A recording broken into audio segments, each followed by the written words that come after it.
Oke, Assalamualaikum warahmatullahi wabarakatuh. Ketemu lagi bersama Pak Anwar dalam pembelajaran Bahasa Indonesia kelas 4. Kali ini kita masih di tema 8 daerah tempat tinggalku. Pembelajaran kali ini kita akan membahas bagaimana cara menyajikan informasi dari teks non-fiksi berupa unsur cerita ke dalam sebuah peta pikiran. Marilah kita mulai pembelajaran kali ini dengan membaca basmalah. Bismillahirrahmanirrahim. Oke, masih ingatkah dengan bagian berikut ini tentang pembagian tokoh? Ya, tokoh bisa dibagi menurut sifat dan peranannya. Sifat ada protagonis, antagonis, dan tritagonis. Sedangkan menurut peranannya ada tokoh utama, tokoh tambahan, dan tokoh latar. Masih ingat? Ya, kalau yang lupa bisa kalian pelajari lagi dari pembelajaran yang telah lalu. Oke, berikut ini ada sebuah cerita yang berjudul Situ Bagendit. Cerita ini ada di buku kalian halaman 17. Kalian bisa membaca sendiri di buku kalian. Tapi, marilah kita baca bersama-sama tentang cerita yang berjudul Situ Bagendit. Setelah membaca ini, Pak Guru harapkan nanti kalian bisa mencari, mengidentifikasi tokoh-tokoh dalam cerita ini dan amanat yang tersirat dalam cerita Situ Bagendit. Oke, mari kita baca bersama-sama.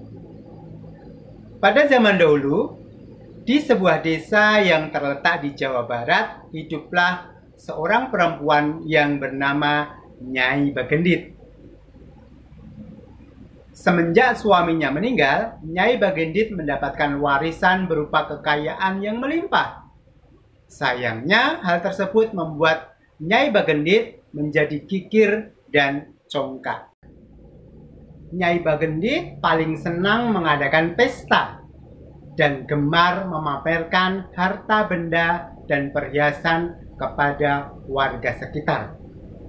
Namun, ia tidak pernah mau membantu warga yang sedang kesulitan. Setiap kali warga datang meminta bantuan, Nyai Bagendit menolaknya dengan angkuh. Warga sangat tidak menyukai perangai Nyai Bagendit. Namun, mereka tidak bisa berbuat apapun juga. Suatu hari, Nyai Bagendit kembali menyelenggarakan pesta. Ia pun mulai memamerkan kekayaan dan perhiasan kepada tamu yang hadir. Tiba-tiba, datanglah pengemis dengan pakaian compang-camping dan kotor. "Nyai, tolong beri hamba makanan sedikit saja," kata pengemis tersebut. Nyai Bagendit sangat marah dan mengusir pengemis itu. "Pergilah kau dari rumahku, pengemis kotor!" Pengemis itu pun pergi dengan perasaan yang sedih. Keesokan harinya di desa itu terjadi sesuatu yang aneh. Tiba-tiba di sebuah jalan di desa tersebut ditemukan sebuah tongkat yang tertancap di tanah. Tak ada satupun dapat mencabut tongkat tersebut. Walaupun sudah mencobanya beramai-ramai. Akhirnya, datanglah pengemis yang sebelumnya diusir oleh Nyai Bagendit. Ia mencabut tongkat tersebut. Setelah dicabut, mengalirlah air dari tempat tersebut. Makin lama makin deras. Karena takut tenggelam, para warga segera mengungsi mencari tempat yang aman. Nyai Bagendit tidak mau meninggalkan rumahnya, walaupun air semakin tinggi. Ia tidak mau meninggalkan rumahnya yang penuh dengan harta dan perhiasan. Ia pun tenggelam bersama rumah dan isinya. Tempat tersebut berubah menjadi sebuah danau yang kemudian dinamakan Situ Bagendit. Oke, dari cerita ini dapat kita simpulkan ada beberapa tokoh, ada Nyai Bagendit, ada pengemis, ada warga atau penduduk desa. Oke, dari tiga itu manakah yang tokoh utama, mana tokoh tambahan, mana yang tokoh latar? Terus bagaimana siapa yang antagonis, siapa yang protagonis, atau yang lainnya? Oke, terus bagaimana amanatnya? Oke, siapakah tokoh utama dalam cerita Situ Bagendit? Ya, kita ingat tokoh utama adalah tokoh yang sering muncul. Kemudian ciri-ciri berikutnya, tokoh yang menjadi bahan pembicaraan dalam cerita. Selain itu, tokoh utama adalah tokoh yang permasalahannya menjadi permasalahan dalam cerita tersebut. Oke, jadi dapat disimpulkan bahwa tokoh utamanya adalah Nyai Bagendit, karena tokoh ini adalah tokoh yang permasalahannya menjadi permasalahan pokok dalam cerita. Oke, lantas tokoh tambahannya siapa? Ya, yaitu tokoh tambahannya adalah tokoh yang ada di sekeliling tokoh utama, tetapi ikut dalam alur cerita. Siapakah dia? Mempengaruhi alur cerita. Siapa dia? Ya, dia adalah pengemis. Sedangkan tokoh latarnya siapa? Yang merupakan hanya sebagai pemanis dalam sebuah latar cerita. Siapakah dia? Ya, dia adalah warga atau masyarakat yang ada di sekitar tokoh utama. Lantas, bagaimana watak dari tokoh utama? Ada yang tahu? Ya, wataknya satu, kikir atau pelit, karena si tokoh utama ini Nyai Bagendit tidak mau memberikan sedekah, memberikan sebagian hartanya kepada masyarakat dan tokoh tambahan yaitu pengemis. Yang kedua, congkak, karena dia merasa sombong dengan harta kekayaannya. Oke, lantas kalau tokoh dibagi menurut sifatnya atau menurut perangainya. Yang pertama, tokoh antagonis. Siapakah tokoh antagonisnya? Ya, tokoh antagonisnya adalah Nyai Bagendit. Sedangkan tokoh protagonisnya adalah pengemis.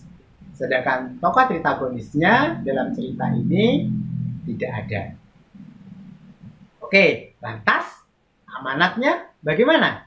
Mari kita lihat amanat berikut ini. Oke, apa amanat atau pesan moral dari cerita rakyat Situ Bagendit? Kita bisa melihat dari watak dan jalan cerita Situ Bagendit. Wataknya yaitu watak si tokoh utama yaitu pelit dan sombong, menyombongkan harta kekayaannya. Kemudian dalam alur ceritanya atau jalan ceritanya, si Nyai Bagendit ini karena kesombongan dan kepelitannya, akhirnya apa? Dia celaka, tenggelam bersama dengan harta kekayaannya. Maka dari watak dan alur cerita ini atau jalan cerita ini dapat disimpulkan bahwa pesan moral atau amanat cerita dari cerita Situ Bagendit adalah keserakahan pada harta benda akan mencelakakan diri sendiri. Selain itu, amanat yang kedua adalah bantulah orang yang ada di sekitarmu yang membutuhkan. Di masa yang akan datang saat dirimu sedang kesulitan, maka Allah akan membantumu. Itu tadi amanat dari cerita Situ Bagendit. Oke, berdasarkan pembahasan yang baru saja kita lakukan, Pak Guru ada tugas, yaitu buatlah peta pikiran tentang tokoh, penokohan atau watak, dan amanat berdasarkan cerita Malin Kundang. Cerita ini ada di buku kalian, yaitu buku tema 8, 4H, halaman 39 sampai 40. Kalian bisa menggunakan atau mencontoh peta pikiran dari Pak Anwar, atau kalian juga bisa membuat kreasi kalian sendiri. Ya, dalam tugas ini kalian diminta untuk menuliskan siapa tokoh utama dan bagaimana wataknya, siapakah tokoh tambahan dan bagaimana wataknya, kemudian siapa tokoh latarnya. Kemudian yang terakhir adalah apa saja amanat dalam cerita Malin Kundang. Kalian bisa mencontoh dari peta pikiran yang Pak Guru buat atau membuat kreasi sendiri. Oke, kiranya cukup sekian pembelajaran kali ini. Jangan lupa kerjakan tugasnya tepat waktu agar tidak menumpuk. Dan Pak Guru ucapkan terima kasih atas perhatiannya. Semoga bermanfaat. Wassalamualaikum warahmatullahi wabarakatuh.